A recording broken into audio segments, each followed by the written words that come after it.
Flávio Bolsonaro conversou com os jornalistas na manhã de hoje, depois de participar de um culto em Brasília.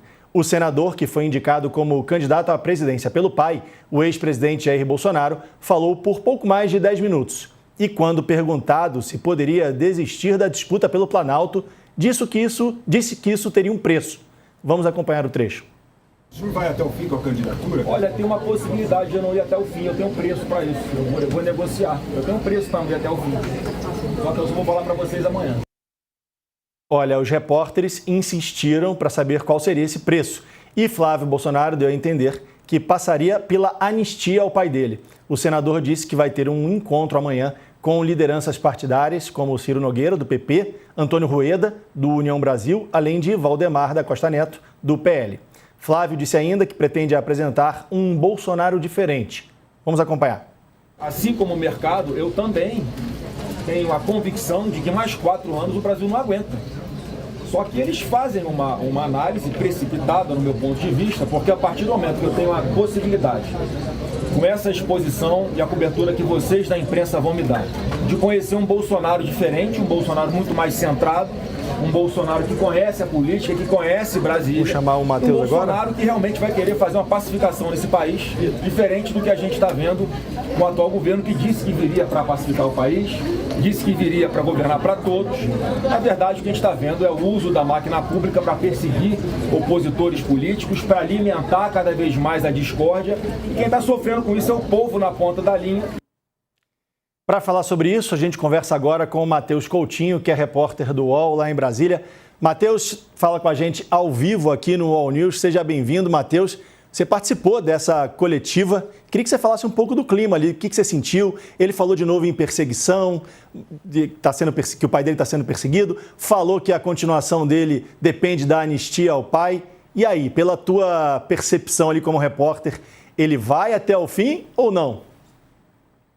Boa tarde, Leandro. Boa tarde a todos os espectadores aí do UOL. Pois é, foi uma coletiva que chamou atenção já desde o começo, porque a própria equipe do senador já anunciou ontem que ele iria nesse culto e depois falaria com a imprensa agora pela manhã, né, hoje pela manhã. E já havia essa expectativa, né, desde o anúncio de sexta, de que poderia ser um balão de ensaio essa candidatura dele. E hoje, assim, 48 horas depois do anúncio, né, ele já sai com essa entrevista, já sai com essa fala, assim, vem uma pergunta direta, dura, assim, falando, olha, você vai até o fim mesmo, tem chance de desistir?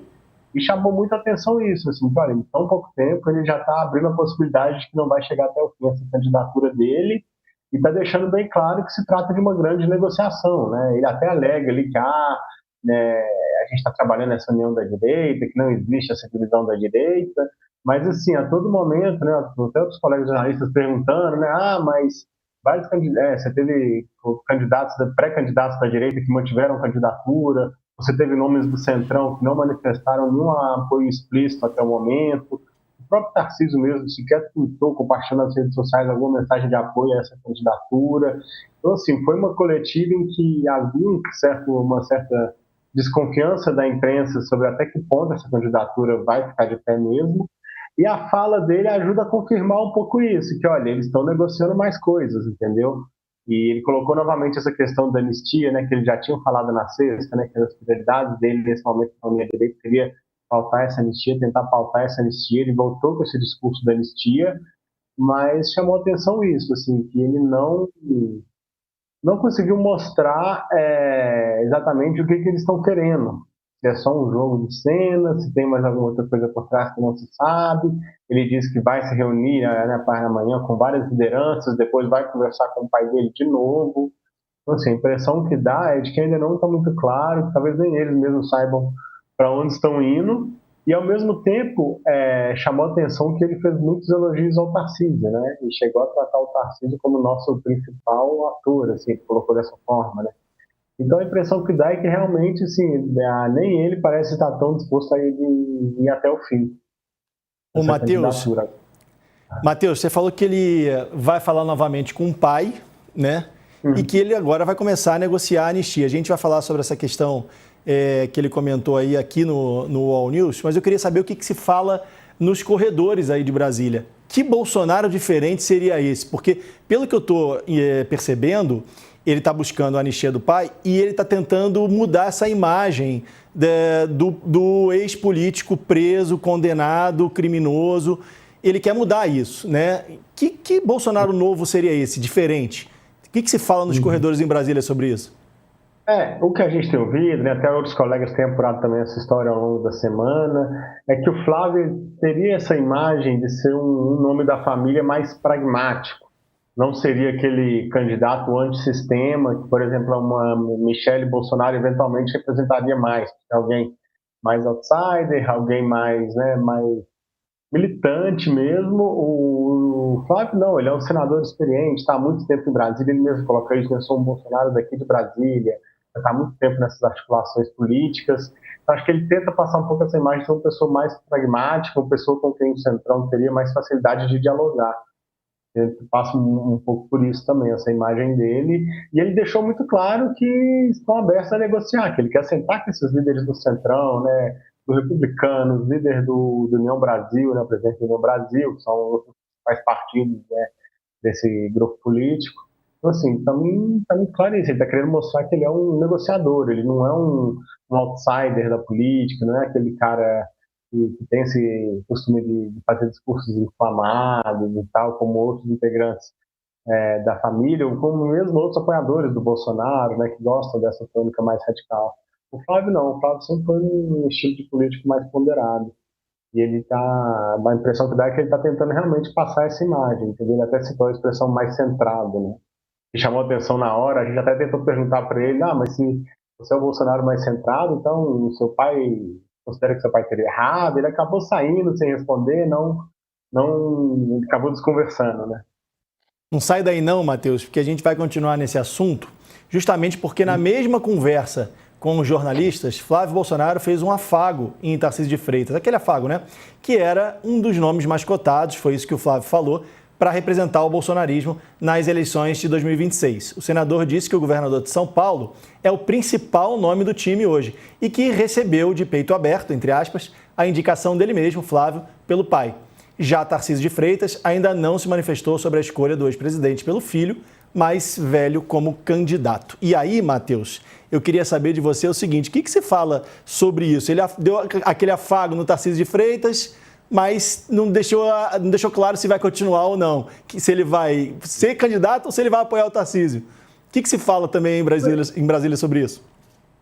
Pois é, aqui em Brasília, né, o que tem se falado nos últimos dias, aí, nas últimas semanas, é que, de fato, essa candidatura do Flávio passa a impressão de ser mais um balão de ensaio, e que o nome que até os próprios políticos do Centrão, né, de alguns setores da direita, veem como mais forte nesse momento para essa direita, seria realmente o Tarcísio.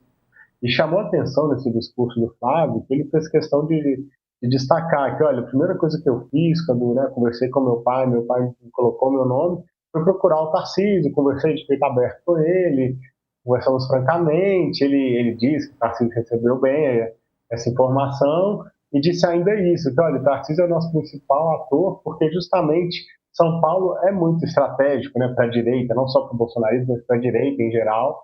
E ele colocou isso, olha, a gente vai precisar desse estado, né? Vamos precisar desses votos de São Paulo, que ele até relembrou que na eleição passada o Bolsonaro venceu o Lula em São Paulo, né, nos votos, e eles precisariam disso de novo, de ampliar essa diferença para o candidato do PT agora em 2026. Então, assim, ele já cantou um pouco alguns dos motivos que certamente outros políticos também levam em conta, né? Então, olha, a gente precisa de um nome forte em um estado que a direita vai bem, para já dar esse start, né? Que é até interessante a expressão que o próprio Flávio usou, né? Que já nossa campanha vai começar, nossa vitória, nossa virada vai começar por São Paulo. Já dá um pouco de uma pista, né? Que certamente não é uma coisa que só ele pensa. Então a expectativa que tem é essa, assim, que o nome do Tarcísio acabe voltando eventualmente. E até essa repercussão que teve no mercado, né? Assustou muito nessa sexta-feira, né? Tá certo. Fica aí, Matheus, porque daqui a pouquinho eu volto com você aí de Brasília com mais informações sobre o que acontece na capital do país. E a gente tem um vídeo agora do Flávio Bolsonaro falando sobre o governador de São Paulo, Tarcísio de Freitas. Vamos ver. Após a conversa na terça-feira com meu pai, a primeira pessoa que eu quis conversar foi o Tarcísio. E a reação dele foi a reação que eu também teria se fosse o contrário, se fosse o Tarcísio indicado pelo presidente Bolsonaro para disputar as eleições, já que nós não estamos no momento com a possibilidade do Jair Bolsonaro ser o nosso candidato a presidente. Então seria exatamente o contrário. Então foi muito boa a reação, um cara que se mostrou de peito aberto, mais uma conversa muito franca e sincera, como eu tive todas as vezes com ele. E para mim o Tarcísio é o principal cara do nosso time hoje, porque eu tenho a convicção de que a gente vai resgatar o Brasil, a gente vai ganhar a eleição, começando por São Paulo. Ele está otimista, hein, Matheus? Para dividir tela com você, para participar dessa discussão com a gente, eu vou chamar o Fábio Andrade, que é cientista político da ESPM. Oi, Fábio, seja bem-vindo aqui ao All News, é um prazer ter você com a gente. Não sei se você ouviu aí a fala do Flávio Bolsonaro, falando do Tarcísio, mas ficou dúbio, a gente não sabe se ele vai... Ele disse que está otimista, vai ganhar a eleição, mas a gente não sabe se vai ser com ele ou se vai ser com o Tarcísio. O que você acha disso? Como é que isso está repercutindo? E eu queria saber a tua opinião, se isso enfraquece o fato do Flávio Bolsonaro se manter como candidato, se isso enfraquece o Tarcísio numa possível candidatura no ano que vem.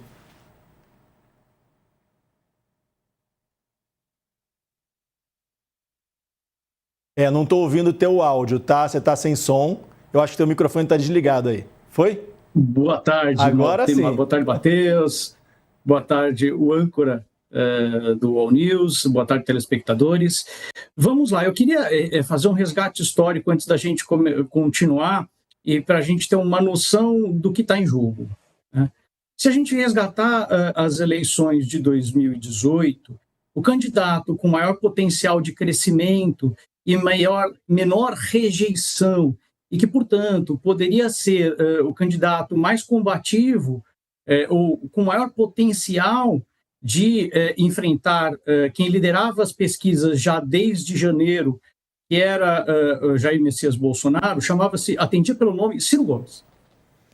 E que clima se criou na esquerda brasileira? O clima que, em qualquer momento do tempo, a esquerda se daria conta de que a manutenção da esquerda no poder passaria por transferir o capital político para Ciro Gomes, só que isso não veio acontecer. E por que eu estou resgatando essa história?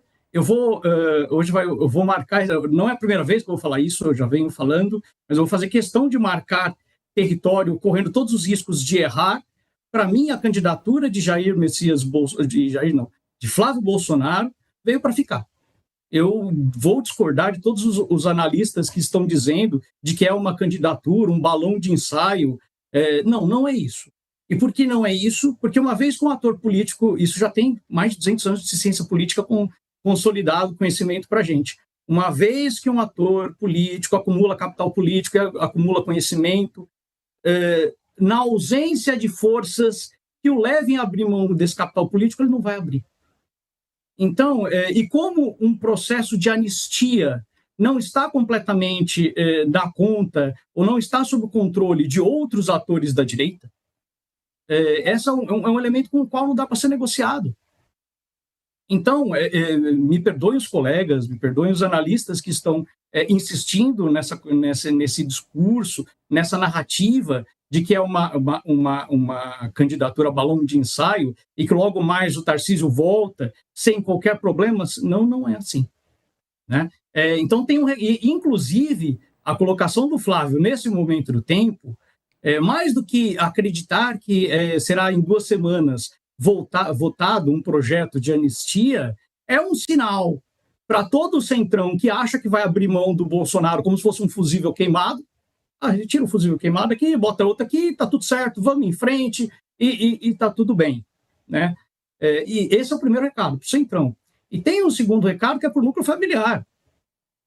A Michelle andou dando pitacos e andou querendo se apresentar como a legítima condutora ou a legítima pessoa a adquirir o capital político da família Bolsonaro. E o recado claríssimo do Jair é: calma lá.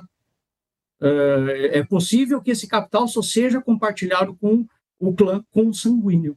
Então, desculpa se eu usei um tom um pouco mais elevado, mas é porque, de fato, eu venho já, desde a prisão do Jair Messias Bolsonaro, destacando que o chamado para uma vigília não era só um chamado para vigília, era efetivamente a família retomando a narrativa e a centralidade, e eu volto a insistir, os atores políticos que estão achando que vão lidar com o Bolsonaro como se fosse um fuzil queimado, que a gente retira e coloca outro no lugar e está tudo certo, estão se esquecendo do que aconteceu em 18 e o PT não abriu mão de concorrer para o Ciro Gomes, que era o candidato que tinha menor rejeição e que se apresentava mais competitivo frente a Jair Messias Bolsonaro no segundo tempo. Essa desistência não ocorreu. Nada me leva a crer que vai ocorrer agora.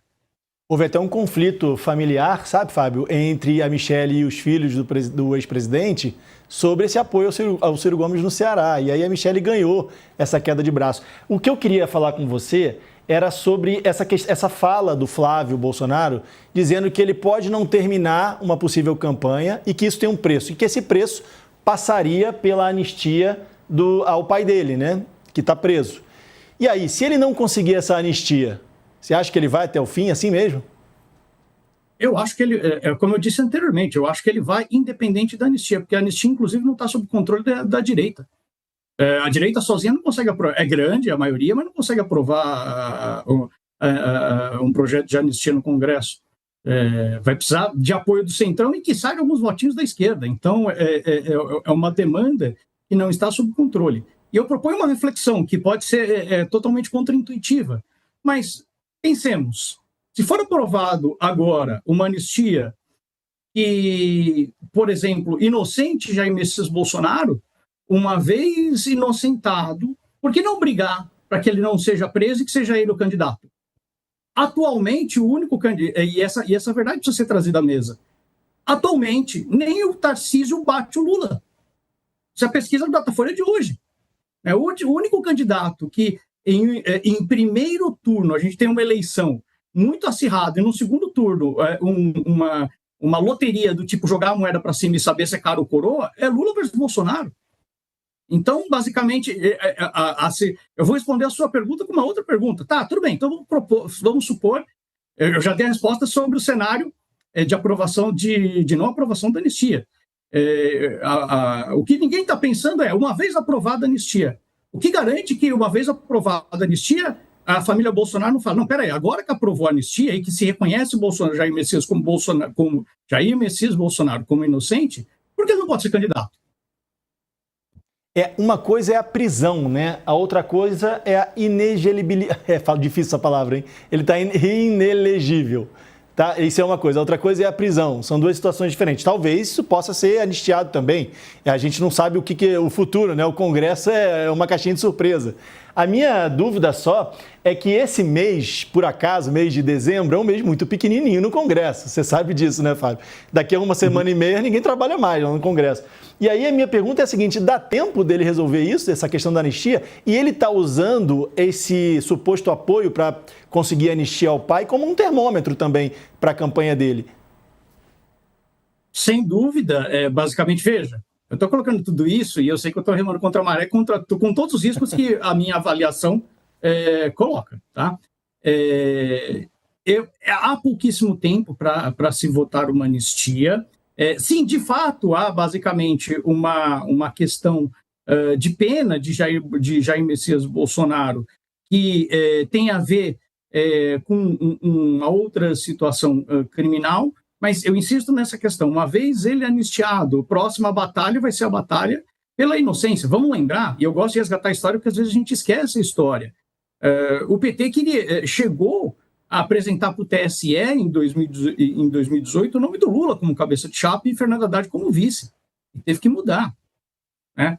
E por que tudo isso? E por que eu estou fazendo essa alusão? Porque a gente tem conhecimento da ciência política consolidado, que uma vez que um ator político consolida o seu capital, sobre a ausência de pressões externas muito fortes, eles não abrem mão desse capital. Então, vamos voltar à sua pergunta objetiva. É difícil, temos apenas então somente 2 semanas, é muitíssimo pouco tempo para se conduzir uma votação na Câmara, uma votação no Senado, volta para a Câmara e ratifica, que seria o trâmite de uma anistia.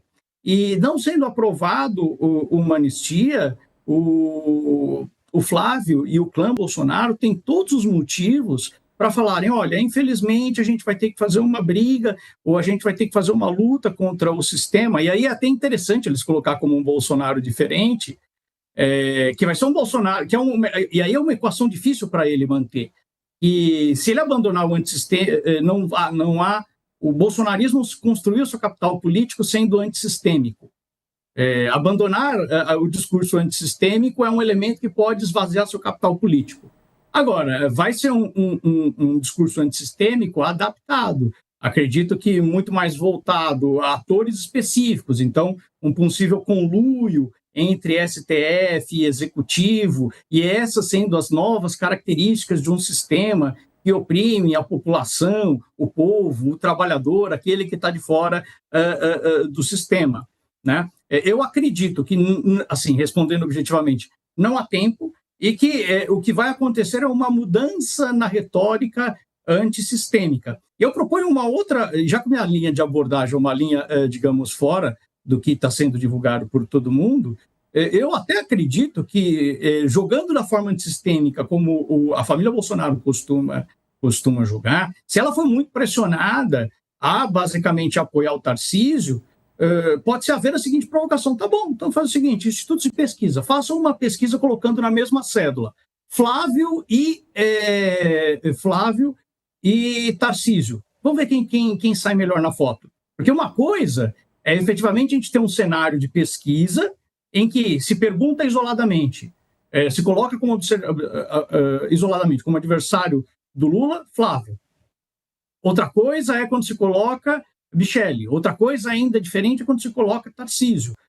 Uma coisa que não foi testado ainda, para o bem e para o mal, e eu acredito que há muitos temores, sobretudo por parte dos atores que querem utilizar o Jair Messias Bolsonaro, essa lógica do fuzil queimado, é basicamente testar os dois, porque vai que o Flávio aparece na frente. E aí?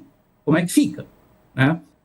Então, a gente tem um cenário difícil, e eu, nesse momento do tempo, dado o calendário curto e dado o tamanho do arranjo que tem que ser criado por uma anistia, não acredito em anistia. Ô Fábio, o Matheus Coutinho, repórter do UOL, está com a gente aqui no programa e eu queria ver se isso está sendo dito em Brasília também. Ô Matheus, você viu aí que o Fábio fala sobre uma possível continuação da candidatura do Flávio Bolsonaro no ano que vem, independentemente da anistia. E aí eu te pergunto, se cogita essa possibilidade aí em Brasília, nos corredores? Dele seguir candidato?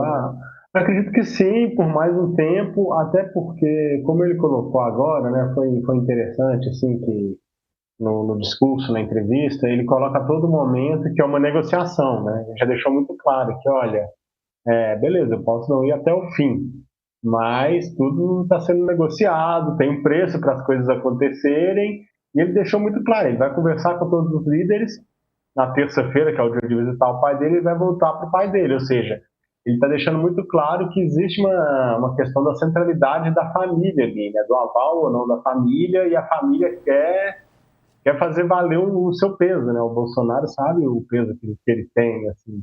Então, acho que talvez ele queira justamente prolongar isso, na expectativa de que, olha, essa família Bolsonaro vai querer manter ali o controle, né? Não o controle, é o centro da narrativa sobre quem que vai ser essa direita que vai se contrapor ao Lula. Eles querem se manter como os principais players da direita, né? Isso tem ficado muito claro aqui em Brasília, nos corredores, né, que se fala.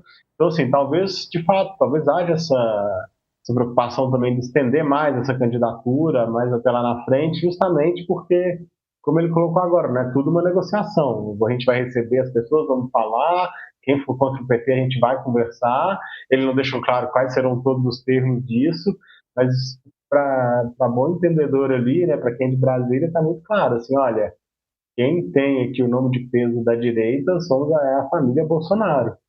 E a gente não vai abrir mão disso rápido, né? Acho que é esse que é o ponto que ele quis colocar. Ainda que ele já indique que possa desistir, que eu acho que essa é uma questão que chamou muita atenção aqui, olha, 48 horas o cara já está falando que pode desistir, mas também ele está se colocando uma grande mesa de negociação ali, né?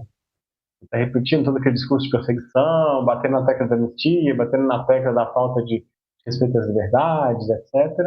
Mas, assim, eu acho que é uma questão mesmo das negociações políticas de Brasília daqui para frente, né? esse anúncio da candidatura dele foi visto aqui por todo mundo, né, que olha, né, a eleição começou agora e já está um outro patamar de disputa agora. A direita estava cada um falando por um lado, etc., né, você não tinha muito claro ali quem que ia ser o nome principal dessa direita. Agora ficou muito claro que o Bolsonaro tentou centralizar essa coisa da figura do Flávio, que virou o grande interlocutor dele ali, né, o interlocutor chancelado pelo Bolsonaro. Então, o que a gente vê em Brasília, que muito se fala, é que também foi esse movimento da família puxar para si essa responsabilidade, esse protagonismo, e tentar até botar, nesse momento, um freio nessas outras candidaturas ali, né? E também é comum, a gente percebe aqui, né, até nas redes sociais, assim, vira e mexe, alguns dos filhos criticam alguns candidatos que eles falam, né, que é da direita, mas não encampa a pauta da anistia, não está preocupado ali com a questão, né, do nosso pai que está preso, das pessoas presas pelo 8 de janeiro. Então, assim, a todo momento eles trazem isso de volta. Então, eles estão realmente colocando essa questão da negociação muito forte. E agora realmente é ver até onde isso vai, quanto tempo eles vão levar isso, quem pode se beneficiar, quem pode se prejudicar disso, qual desses atores aí, né, da direita e da centro-direita vai querer correr uma corrida solo, qual deles vai acabar aderindo, né, ao que é essa família, porque você tem um outro lado também, né, a gente tem aqui em Brasília vários políticos mais experientes, pessoas do próprio Centrão, que sabem que, em certa medida, a família Bolsonaro pensa só em si. Eles já demonstraram isso no passado, inclusive com outros aliados, com pessoas que se desentenderam com a família e foram praticamente execrados, assim, até politicamente perderam muito capital político. Então, assim, tem esse contexto também político em Brasília de que as pessoas também sabem o peso da família Bolsonaro e sabem os riscos também, que é de eventualmente bater de frente ou de eventualmente tentar sair com uma outra opção sem estar alinhado com eles ou negociando com eles. Então, acho que isso é que deve dar o tom aí dos próximos meses, provavelmente, né, dessas negociatas aí.